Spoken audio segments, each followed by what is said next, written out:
Ito, kalahating hotdog muna tayo. Lalagyan. Yun. Ganda. Nandito tayo ngayon sa saan ba to, Bayaw?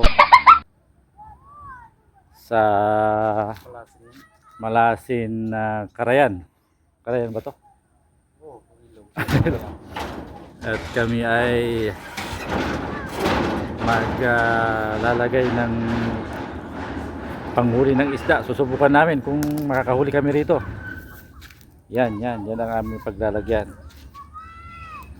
At magpapain kami ng ito. Kalahating hotdog muna tayo. Lalagyan natin dito. Gusto kasing maranasan ng bayo ko kung paano makahuli ng isda sa pamamagitan ng ganitong klaseng uri ng panghuli. Kaya pagbibigyan natin siya, mga kaibigan. Ayan. Stay tuned lang kayo. Ayan. Oh, yan. Hahatiin ni Bayaw yung hotdog. Hatiin ko po yung hotdog na yan. pangpain natin sa isda. Ito muna ang pansamantala kasi nagmamadali po tayo na biglaan po na kuan. Kaya hindi po kami nakahuli ng talagang pampain. Itatry lang natin po ito. Ayun, at buksan na itong isang itong isang buksan para malaman nila kung paano gamitin niya. Ako'y nakikurious din dito sa bagay na ito eh. First time kong makagamit ng ganito. Yan, yan natin ilalagay yung pain sa loob. Sa loob. Sa ngayon ilalagay lang natin ng ganyan. Medyo hati-hatiin mo ng konti to. Para hindi maubos. Tama na ito, Bayaw, kalaki? Sige Bayaw, hindi kakasya rito sa sa butas. Dapat hindi kakasya sa butas. Lagyan mo lang ng konti. Yan, sige. Okay na yan. Yan,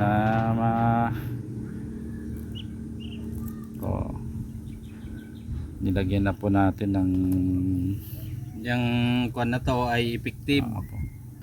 yan, imamahalin po yung aming lagay na na pain. Wow! Tignan natin ang kung mahusay ba talaga panghuli yung sa Lazada na kung mas matibay ito, talagang pang Lazada talaga to. Nilagyan lang namin ng tali ito. Yan, tali pang samantala. At para lumubog ay kailangan namin lagyan ito ng pampabigat. Maghanap ka ng bato dyan na Bayaw. Yan siguro. Yan, mga kabayaw, ito na lang ang pangsamantalang pagbigat namin. Ilagay mo na sa loob. Lalagay lang namin po yung bato kasi para lumubog po meron yung... pa kaming spare na pang pain. Mamahalin kasi kaya kalakalahati. Yan. At yan ay ihuhulog namin dito. Ihuhulog na po namin yung napakalawak ng dito. At maya maya mga 30 minutes o isang oras ay kukunin na namin siya. Susubukan lang namin muna rito. Tara. Videohan mo daw ako. Lalaglag na po natin. Ito na. Tawag ko ba? Sa moment of truth.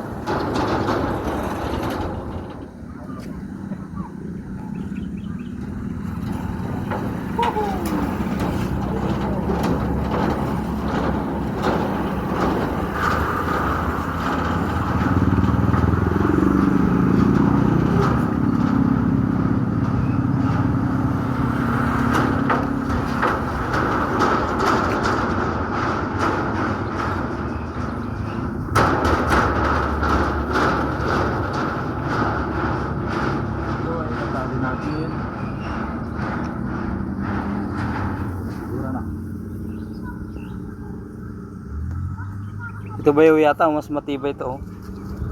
Mas mano.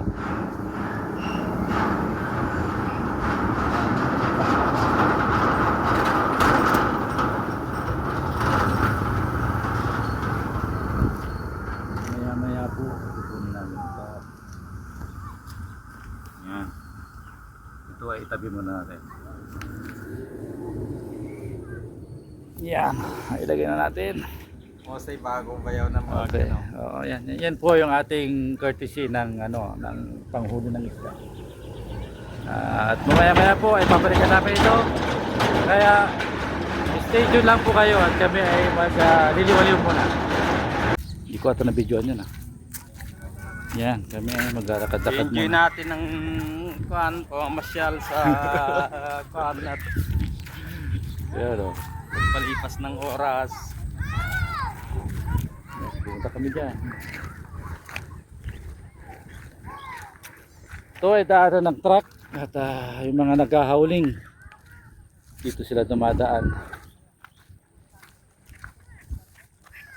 At dito kapag gabi ay maraming tao rin.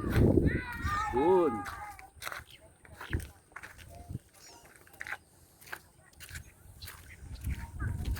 Paminsan-minsan lang kami nagkakabanding ng bayaw ko, kaya ngayon ay nagdesisyon kami na gumawa ng video. Oo. At sana ay bigyan nyo kami ng pagkakataon na umangat din. Tulad ng ibang mga small creators na katulad namin.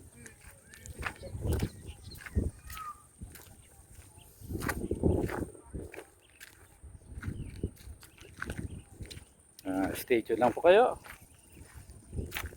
At maglilibot-libot po tayo rito. Yan. Habang naglalakad tayo ay medyo natatapa-tapa yung kasama ko rito sapagkat madulas po yung bato. Ayan po yung ilog. Yun, napakahaba po ng ilog dito, walang katapusan. At may ibon water yun. po dito. Ayan. Dito po ay maraming napupuntis sapagkat oh my gosh!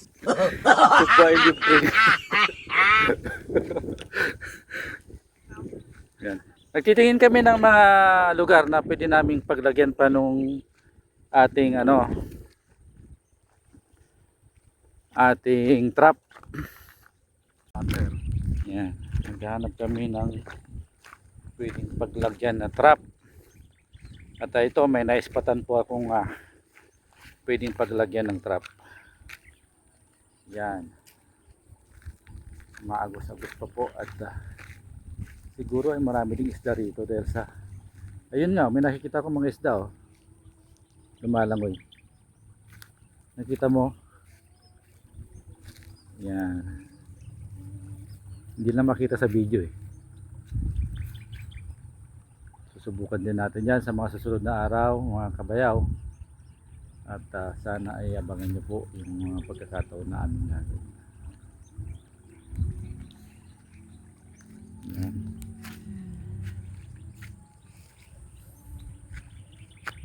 Ito nga pala si Bayaw Chris, tawagin nyo lang sa pangalang Chris. At ako naman po ay si Kabayaw Arnel. Tawagin nyo na ako sa Nel. Yan.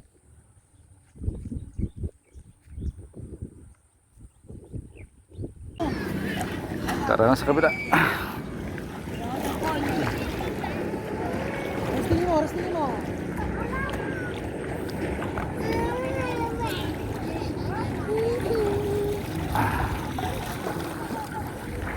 Sarap magtampisaw pag ganito.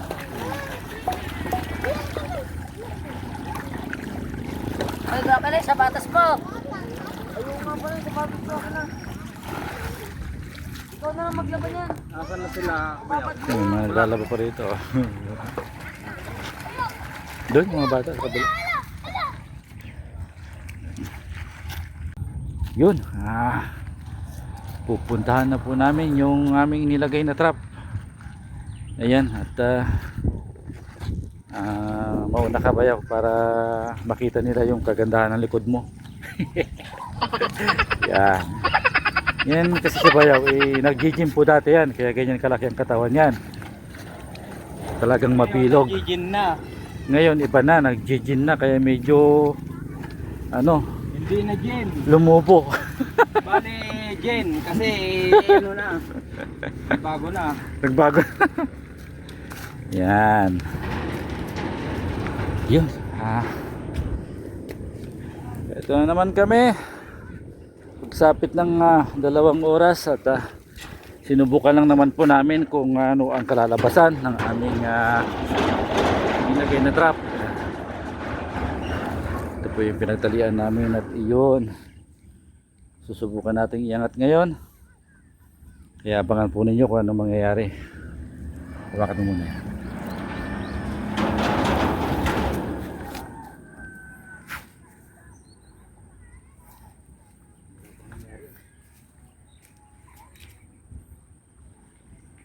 Huli. Hindi tayo nahuli mga kaibigan.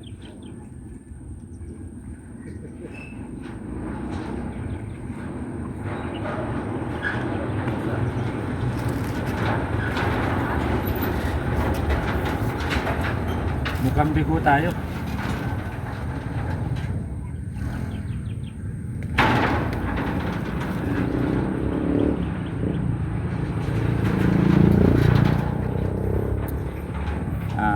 Ginagulungkot po namin mga kabayaw at ito si Bayaw naman ay hindi naman niya inaasahan na makakuha kami ngayong araw na to dahil sa sinubukan lang naman namin po yung aming pain at parang hindi po akma yung pain na ginamit namin at sa susunod na mga araw ay susubukan naming gumamit ng ibang pamain at kung may maisasuggest kayo mga kabayaw ay i-comment nyo lang po sa baba at nang masubukan po namin ang mga yan kung ano po yung mabisang pain sa ilog po dahil sa ilog po muna kami maglalagay ng trap at